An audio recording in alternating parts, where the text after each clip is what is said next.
Bonsoir à tous et bienvenue à votre émission au cœur du CIAO. Vous le savez, depuis le 25 octobre 2024, se tiennent les activités au sein du CIAO. Et ce soir, pour notre invité, nous recevons le directeur général du Musée national du Burkina Faso, Sabari Christian Dao, qui nous fait donc l'honneur d'être avec nous en plateau pour justement comprendre un peu le lien qui existe entre artisanat et musée national. Monsieur Dao, bonsoir et bienvenue. Bonsoir. Merci d'avoir accepté notre invitation pour cette émission. Merci à vous pour l'invitation. C'est un plaisir pour nous de vous recevoir. Alors, pour cette émission, il sera essentiellement question de savoir un peu le rôle des musées dans la préservation du patrimoine culturel et artisanal au Burkina Faso, d'où le thème « Promotion de l'artisanat et du tourisme culturel à travers les musées, préservation du patrimoine et attractivité touristique ». Alors déjà, la question qu'on se pose, c'est le rôle que jouent les musées dans la préservation du patrimoine culturel et artisanal ici, au Burkina. Merci pour cette question qui résume d'ailleurs tout le rôle du musée national, c'est-à-dire les missions qui sont confiées à cette institution. Et le musée national a pour rôle de collecter, conserver et mettre en valeur les biens et éléments de notre patrimoine culturel. Quand on dit patrimoine culturel, généralement j'aime à dire qu'il ne faut pas qu'on cherche loin. C'est simplement ce que nos ancêtres ont utilisé comme savoir, comme valeur aussi qu'ils ont laissé et qu'ils ont transmis de génération en génération, que nous aussi nous donnons le devoir de transmettre aux générations actuelles et à venir. Et c'est ce qui constitue le patrimoine culturel. Pour une communauté, pour un pays, il est toujours bien d'avoir ce patrimoine autour duquel la communauté ou la nation se retrouve et s'identifie. Donc notre rôle de façon générale au musée national, c'est de permettre aux différentes communautés qui constituent le Burkina Faso de retrouver leurs différents savoirs, les valeurs que nous avons pu contenir durant toutes ces générations et que les générations actuelles aussi puissent savoir comment leurs ancêtres ont vécu et qu'est-ce qu'ils peuvent tirer de bien, et cela pour le présent mais aussi pour l'avenir. Alors, monsieur le DG, la question aussi qu'on pourrait se poser lorsque vous expliquez cela, c'est notamment le contexte actuel. Est-ce qu'aujourd'hui, vous pouvez affirmer que malgré ce contexte, les musées restent visités, est-ce que les gens viennent comme d'habitude? Oui, vous avez parfaitement raison. Je pense que nous sommes dans un contexte difficile, mais il se trouve que nous sommes au musée national très surpris par l'augmentation des visites à notre niveau. Vous savez qu'à un moment donné, les musées, de façon générale, au Burkina et même en Afrique, étaient visités par des touristes internationaux, c'est-à-dire des étrangers. Mais il se trouve qu'actuellement, la tendance est en train d'être inversée. Et nous accueillons beaucoup de touristes internes, c'est-à-dire avec la promotion du tourisme interne au niveau du ministère. Nous nous rendons compte que les Burkinabés commencent à prendre d'assaut les différents sites culturels. Et le musée en bénéficie grandement. La preuve est que cette année, déjà, nous sommes à plus de 30 000 visiteurs. Et contrairement aux autres années où on peinait à avoir du monde, 7 000, 11 000 visiteurs. Je pense qu'on peut se dire qu'il y a la situation, mais en même temps, la culture nous permet de faire face à cette situation. Je pense que c'est cela que les Burkinabés ont compris et qu'ils prennent d'assaut les différents sites culturels, notamment le musée national. Alors, il y a aussi cette réalité des artisans locaux. Alors, on va se poser la question, quels sont les bénéfices on va dire, qu'ont les artisans locaux dans le développement du tourisme aujourd'hui? Oui, exactement. Vous savez que quand on parle d'abord d'artisanat, et il y a plusieurs types d'artisanat, et de façon générale, nous travaillons beaucoup avec ces créateurs aussi, et qui sont peut-être différents des artistes, mais vous savez que l'artisanat d'art, ce que nous nous avons comme élément au ministère de la Culture engendre beaucoup de recettes, et surtout au niveau du tourisme international. Et quand les étrangers viennent, ils s'intéressent beaucoup aux objets d'art qui peuvent constituer des souvenirs de leur voyage. Et il y a aussi l'artisanat utilitaire, ce que nous voyons ici au CIAO, et où nous trouvons des objets ou du matériel que nous pouvons utiliser pour des besoins précis, soit pour manger, soit pour voyager, soit pour s'habiller, soit etc. Voilà, l'artisanat utilitaire fait rentrer beaucoup d'argent puisque c'est utilitaire. Les hommes, les femmes ne peuvent pas s'en passer, et la preuve est que beaucoup d'artisans font des chiffres d'affaires assez intéressants pendant les événements comme le CIAO. Et je pense que c'est vraiment des moments à célébrer comme il se doit. Et les artisans ont compris cela. Ils se donnent, ils font pieds et mains pour pouvoir offrir aux festivaliers des produits de belle facture. Alors déjà, en même temps que vous dites cela, l'autre question aussi qu'on pourrait se poser, c'est notamment les initiatives prises actuellement par le Musée national pour justement accompagner ces artisans-là, pour que ces artisans puissent mieux vendre leurs objets aux touristes. Qu'en est-il aujourd'hui? Oui, exactement. Nous sommes en train de mettre en place plusieurs activités au Musée national pour permettre à tous les acteurs, artistes, artisans et même aux acteurs non culturels de pouvoir s'approprier ce lieu, ce camp culturel. Parce que pendant longtemps, nous avons vu le musée comme un lieu mythique, et nous sommes en train de travailler à ce que chaque Burkinabé puisse appréhender ce site, le musée national, comme un site où non seulement on peut réfléchir, penser à ce qui s'est passé dans le passé, mais aussi réfléchir à l'avenir tout en étant concret dans le présent. Donc c'est pourquoi, vous savez, on a ciblé les artistes, on a ciblé les artisans pour mettre en place comme des activités comme la rencontre des arts, les rencarts où les artistes peuvent s'exprimer. Et il y a aussi des activités qui nous permettent de mettre en valeur, en lumière ces artistes et artisans, et notamment des conférences, des panels, etc., où nous invitons les publics à échanger de façon directe avec ces acteurs. Déjà, là aussi, l'autre cette réalité, c'est notamment l'intégration de l'artisanat traditionnel. Alors, comment est-ce que cela est intégré, on va dire, dans les offres touristiques des musées aujourd'hui? Justement, ça c'est le travail du musée, c'est notre travail. Nous, notre sujet, notre objet, c'est le patrimoine culturel. Et ce que nous demandons justement aux artistes, aux artisans, c'est de venir au musée pour pouvoir s'inspirer. Regarder ce que les parents, les ancêtres faisaient, s'inspirer et aussi créer.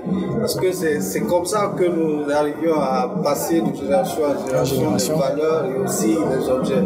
Et beaucoup d'exemples, non seulement celui de l'Égypte avec les pyramides, c'est beaucoup de travail qui a été fait, et comme on le dit, de la pierre ajoutée à la pierre. Mais rien n'est ex nihilo. Donc il faut que les artistes comprennent cela, qu'ils puissent venir au musée ou dans d'autres lieux touristiques où on parle du patrimoine culturel pour pouvoir bien s'inspirer de ce que les ancêtres faisaient, de ce qui se faisait dans le temps, et adapter cela au présent et aussi réfléchir au futur. Je pense que c'est vraiment c'est le message que nous donnons chaque fois que nous avons l'occasion, parce que c'est nous au Musée national, nous travaillons essentiellement sur les biens et éléments qui ont été utilisés dans les communautés, c'est-à-dire les objets ethnographiques. Et quand on parle d'objets ethnographiques, ce sont des objets authentiques. Donc au musée, vous allez retrouver des tenues qui ont été bel et bien portées par des communautés. Vous allez trouver des outils comme les armes ou des bijoux qui ont été bel et bien portés par des communautés sont des objets authentiques qui peuvent servir de repère à nos artisans d'aujourd'hui. Alors, cette 17e édition du Salon international de l'artisanat de Ouagadougou a pour thème principal artisanat africain, entrepreneuriat des jeunes et autonomisation. Pour vous, en tant que directeur général du musée national, qu'est-ce que ce thème représente ou bien signifie pour vous? Oui, je pense que le thème est très bien pensé et il fait le lien entre la jeunesse, l'autonomisation, mais aussi le travail. Vous savez que une jeunesse qui se met à la tâche construit son avenir et aussi permet au pays de se développer.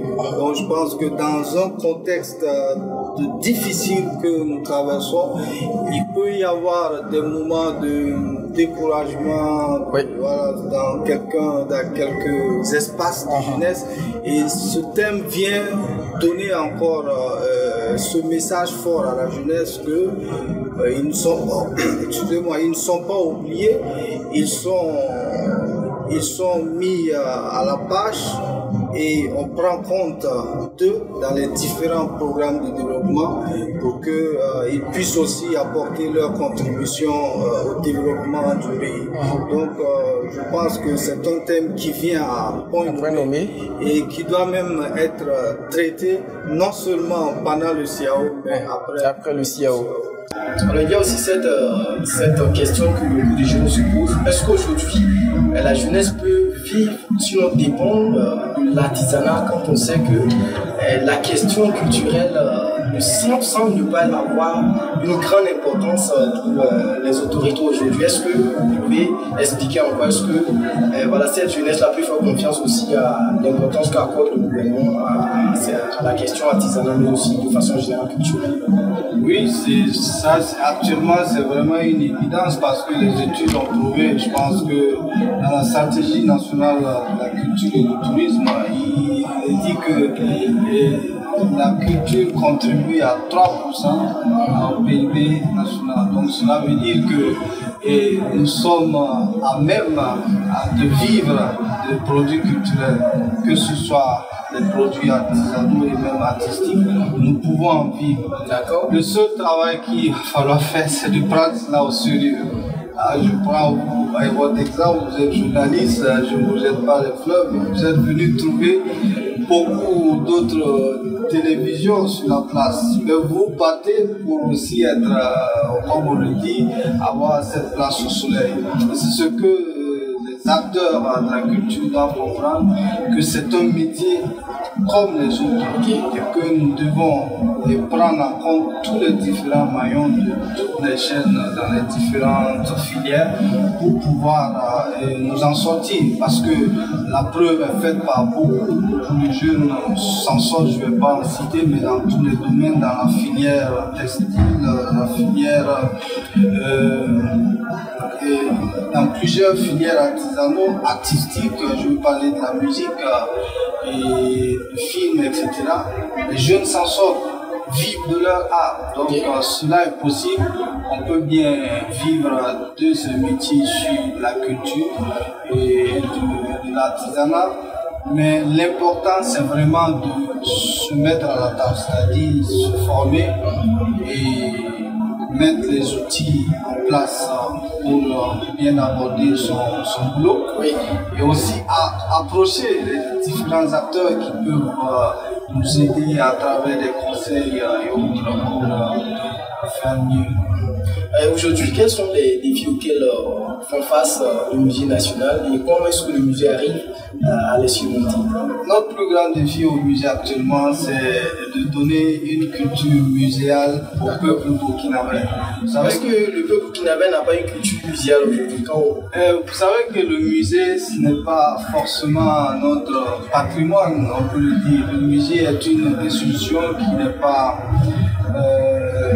née forcément en Afrique, même s'il y a des bribes de musées qu'on peut retrouver dans nos communautés à travers certaines petites cases où nos parents, nos grands-parents mettaient des objets. Mais le musée, comme nous l'avons aujourd'hui est un outil et un instrument de colonisation au début, permettez-moi de le dire, parce que les anthropologues avec les missionnaires sont venus et ils étaient en train d'étudier nos différents peuples. Le musée leur a permis de collecter certains objets, de pouvoir étudier, etc. D'ailleurs, le musée national a hérité de ces quelques objets, une centaine depuis 1962, et qui nous a permis au fur et à mesure de constituer aujourd'hui une collection de près de 14 000 objets. Donc ce n'est pas de notre culture le musée actuel, donc il est nécessaire que nous travaillions, que nous prenions, nous saisissions ce musée-là et que nous en fassions un outil de développement. Comme la langue française que nous parlions aujourd'hui, vous savez que les chantres de la négritude en ont fait un instrument de combat. C'est à nous aussi de prendre le musée et de montrer au peuple burkinabé que l'institution muséale peut contribuer au développement de notre pays. Et c'est ce message que nous passons à chaque fois que nous avons l'occasion. Donc c'est vraiment profiter de votre micro pour lancer l'appel au Burkinabé à faire des sorties au musée, à chercher à comprendre ce que c'est que le musée. Presque dans toutes les villes du Burkina, vous avez quelques musées. Donc, j'appelle vraiment les uns et les autres à s'approcher des acteurs, des professionnels du musée pour mieux comprendre l'institution et y trouver le meilleur qui puisse être. Est-ce qu'à ce jour, il y a des objets du musée qui sont à l'extérieur et que le musée travaille à les ramener progressivement? Oui, il y a ce débat de la restitution des objets, des œuvres d'art qui ont été justement amenés en Europe pendant la période coloniale. Et il se trouve que depuis le discours de Macron ici en 2007, le même discours qui lui a permis de lancer cette grande campagne de retour des biens culturels dans leurs pays respectifs. Et le Burkina Faso a entamé des démarches à travers la mise en place d'une commission qui devait identifier les différents objets qui se retrouvent dans les musées en Europe. Et cette commission a fait un travail, je pense, qui est en train d'être suivi au niveau du ministère de la Culture. Mais de façon générale, il faut dire qu'au Burkina Faso, on a pu, à travers le rapport SASAVOL, qui a été établi, nous avons pu détecter à ce niveau 1000 objets que nous retrouvons en France notamment au musée de Quai Branly. Et donc ces objets sont identifiés à ce niveau, mais on peut trouver d'autres objets encore burkinabés qui se retrouvent un peu partout en Europe. Donc le processus est lancé. Maintenant, c'est une question de diplomatie, de priorité. Parce que ce qu'il faut dire sur ces questions de restitution, nous en tant que professionnels du musée, nous l'abordons vraiment avec beaucoup de recul, parce qu'en temps c'était devenu une question très politique. Très politique, et puis il y a eu beaucoup de bruit autour de la question. D'accord. Voilà, c'est ici que prend fin cette émission au cœur du CIAO qui recevait le directeur général du Musée national du Burkina Faso, Sabari Christian Dao. Avec lui, il a été essentiellement question de la promotion de l'artisanat et du tourisme culturel à travers les musées, préservation du patrimoine et attractivité touristique. Merci d'avoir suivi cette émission. On se donne un rendez-vous très prochainement pour d'autres sujets d'actualité avec d'autres invités sur ce même plateau.